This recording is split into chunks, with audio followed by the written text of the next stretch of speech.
Good morning. As you know, Queen Elizabeth passed away 3 days ago, being in service for 70 years and 214 days. Oh my God. She is the longest reigning monarch in the history of Great Britain. She is not only the Queen of Great Britain, she is also the Queen of 7 independent Commonwealth countries. And she's the head of the 7 Commonwealth countries. And that is actually a stressful position, actually. That's why when she passed away, mostly people ask, what's the cause of her death? How did she die? What is her health issues? Maybe she died of a cardiac arrest or some complications or whatever health issues. But surprisingly, she has no health issues. She died as a healthy person except for mobility issues, which is a sign of old age. And for me, as a health advocate, I'm so concerned about what affects her health in a positive way. By studying her life and about science, I found two factors that affects her health, which is for me very important for us to know. And this is strong sense of purpose and love. These two things, I think, makes her healthy. Because, when you reach this age, when you reach 80 and above, mostly we already have some complications or some chronic diseases. That's why when you go beyond 80, mostly you just prolong your sickness. Or if not, if you don't have those chronic diseases, when you reach those age, 90 something, mostly we have dementia, loss of memory. But Queen Elizabeth's mind is still sharp. Actually, she appointed the new prime minister 2 days before her death, Prime Minister Liz Truss. And she's still sharp, she's still active. It's very surprising that she lived that long. Not only living that long, but she is in position for that long. Nobody in history, not only in the history of Great Britain, but history in any country, who are in service for that long, for 70 years. Maybe Queen Elizabeth thought when she reached 70, maybe she thought, oh, I'm old enough for this. Prince Charles, take charge, something like that.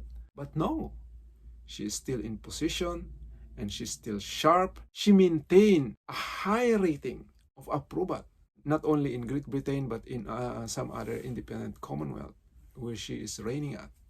And that is also the reason why still these countries maintain this monarchy system, because of that kind of heart that she poured out to her people. She's not only queen sitting on the throne, I'm the queen like that. She is a working queen.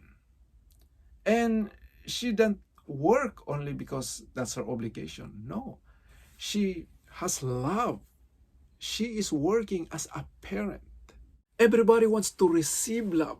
Everybody wants to experience love. But not everybody wants to give love, to love people. Queen Elizabeth has that deep sense of religious and civic duty. And when she received her oath, she take it seriously. And she start loving people. And she experienced the real joy in loving people, in serving people. That's why she start to love her job. She wants to love people. And even though at her old age, she don't retire. She don't say, oh, I'm tired already. No, because she love it. She is passionate about loving people, about serving people. Because that's where she experienced real joy. And that keeps her not only being the longest reigning monarch in history, but because she loved her work.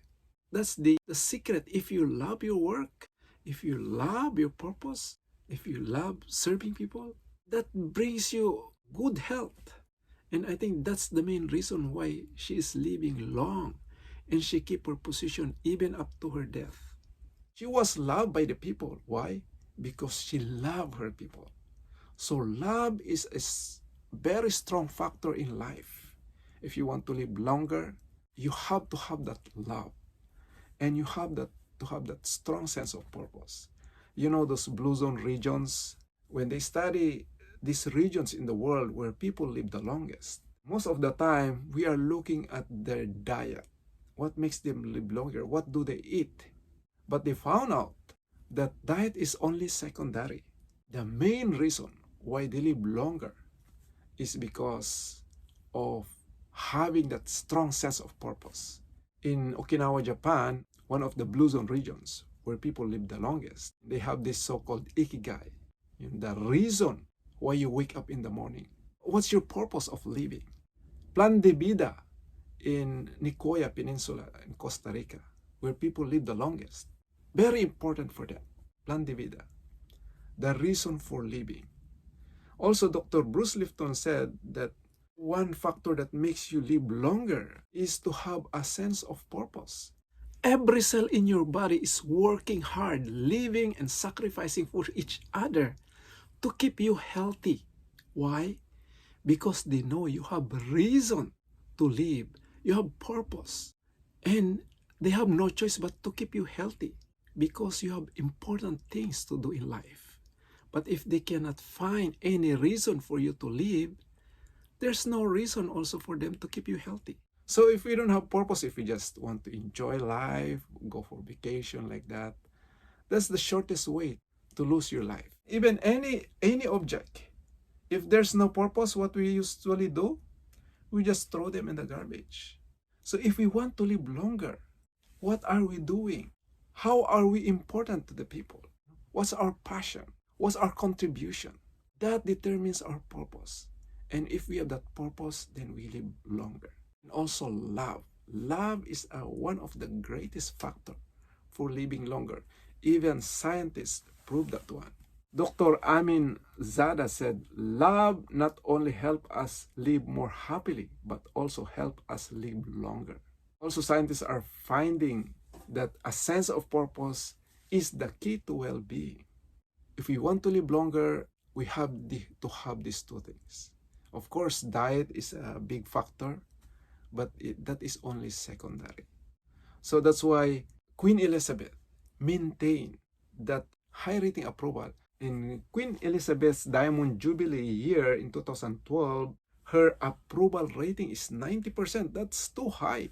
And also, if you're still in service after 80 or to 90 years, most of the time, people don't respect you much because, oh, she's old, she may not aware of what she's saying.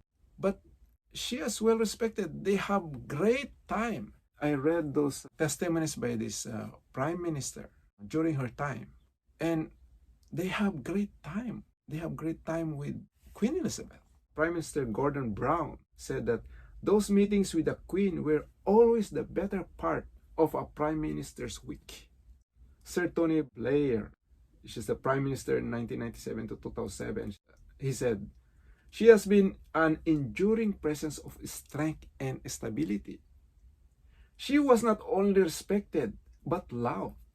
Respected because of the qualities of duty, decency, integrity, and fidelity, which she embodied. She is loved because of the love and affection she bestowed on us. And Queen Elizabeth had regular contact and weekly meetings with all of her prime ministers. Not only that, Queen Elizabeth was patron of more than 600 organizations and charities. So she is into charities and organizations, aside from leading this prime minister. For me, those are stressful life. Stress really affects her health. But what keeps her sharp in her mind is because of her strong sense of purpose and love for people. Well, in fact, in Australia, this former Prime Minister Malcolm Turnbull, said that in Australia there are more Elizabethans than there are monarchists. They love her not just as a queen, but as a person, as a Queen Elizabeth, because of her affection. They feel the love. That's why this monarchy system in Great Britain and some of these individual Commonwealth countries, they keep that system because of the advantage, because they are like relating to a parent. They are not relating to like a president. Unlike most of the politicians nowadays, they are concerned about their positions. They try their utmost power to maintain their positions, not really maintaining what they can do for their country. Being in the position is like being a parent for the country. Queen Elizabeth maintained her sharp mind because of her love, her affection to the people, and her strong sense of purpose.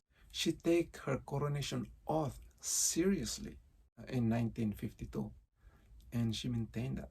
So if you want to live longer, we have to have these two things: a strong sense of purpose and love for the people. If you don't have love, I think there's no reason for us to live. And I think this is the most important lesson we learn from Queen Elizabeth. And for me, I want to die that way. I want to die healthy. I remember 2 years before my mother passed away, I told her, you have to exercise, you have to do this and do that, so that you will reach 100. I know you can still reach 100 years old. She was 84 during that time. And you know what she told me? Oh, I don't like to reach those years. I don't like to suffer more. You know? So that's the reason why people don't like to live longer, because it's like a torture. You know, you're just prolonging your pain. Most people during that age, when you reach 70 or even or 80 years especially, most people are just suffering, just prolonging their life in pain. I remember there was an interview of a person who is living in a nursery home at the age of 105. The interviewer said, would you like to recommend to people to live as long as your age, you know, to live long? And you know what the person says? No. Why? Because they lose their purpose. For what purpose you're living if you don't have a purpose? If you're just sitting in the nursing home doing nothing? You're already dead. You're just breathing, but you're already dead. That's the definition of life actually for me. Life exists because of purpose, because of love. So if someday we retire and just enjoying in nursing and doing nothing, we're already dead. And that makes Queen Elizabeth maintain that position for 77 years and live up to 96 years because of these two things. I was surprised she has no health issues. Most of the time, people during that age, they have heart disease, they have cancer or other complications before they die. Many Americans suffer for 10 or even more years before they die.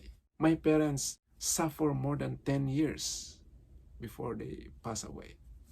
That's why they don't enjoy their passing. Why? Because they've been in pain before they die. That is killing me softly, you know. You let your body kill you little by little before you lose your breath. And I don't like that kind of death. The best death is a healthy death. Queen Elizabeth died, for me, of old age, a healthy death. I think that's the greatest lesson we learn from Queen Elizabeth's passing. Thank you very much for listening, and I hope we live with a purpose and love. Thank you very much for watching, and I see you in my next video.